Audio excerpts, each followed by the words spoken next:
In the remote woods of northern Maine, hidden from the maps and unmarked by any roads, stood an old cabin. It was whispered about in the nearby town, but no one who ventured into the woods ever came back to confirm the rumors. One autumn evening, driven by a mixture of curiosity and skepticism, a young woman named Clara decided to investigate. Her friends had all heard the tales, the ones about the strange noises and flickering lights seen from afar, but Clara was determined to uncover the truth. She packed a flashlight, a camera, and a thick blanket, and set off into the dense forest. The sun dipped below the horizon as Clara navigated through the twisted trees, the ground crunching beneath her boots. An hour later, she stumbled upon the cabin. It was more dilapidated than she had imagined, its once white paint now peeling and gray. The windows were dark and lifeless, and the door hung ajar, creaking softly in the wind. Clara hesitated but then pushed the door open. The inside was covered in dust and cobwebs, with broken furniture strewn around. She set up her flashlight and began to explore, taking pictures of the eerie surroundings. As she ventured deeper into the cabin, Clara noticed a narrow staircase leading to the basement. Despite her growing unease, curiosity got the better of her. She descended the stairs, her flashlight casting long shadows on the walls.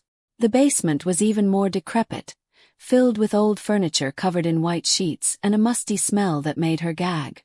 In the far corner, Clara found a dusty mirror leaning against the wall. As she wiped the grime away, she saw something unsettling in the reflection. Behind her, in the darkened corner of the room, there was a figure standing still, watching her.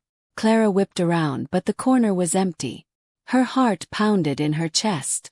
Determined to rationalize it, she turned back to the mirror, but the figure was closer now, its face obscured by shadow.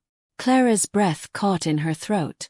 She stumbled back, knocking over a chair, and the figure vanished from the mirror. Panicking, she turned to leave, but the basement door slammed shut with a thunderous bang. Clara banged on the door, her cries echoing in the confined space. The temperature dropped rapidly, and Clara's breath became visible in the frigid air.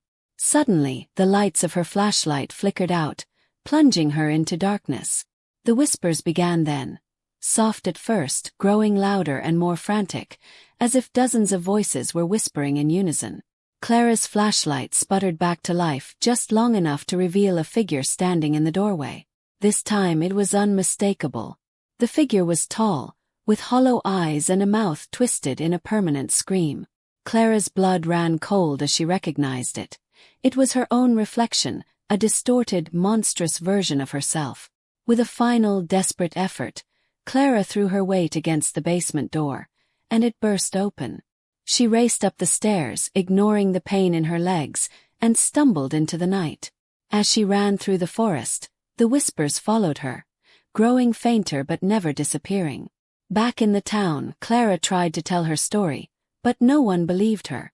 They said she was just another victim of the cabin's curse. To this day, the cabin stands forgotten, a silent witness to the horrors it has seen. And if you listen closely at night, you might hear the whispers of those who went in and never came out, echoes of a forgotten past, calling to anyone brave enough or foolish enough to seek out the cabin's dark secrets.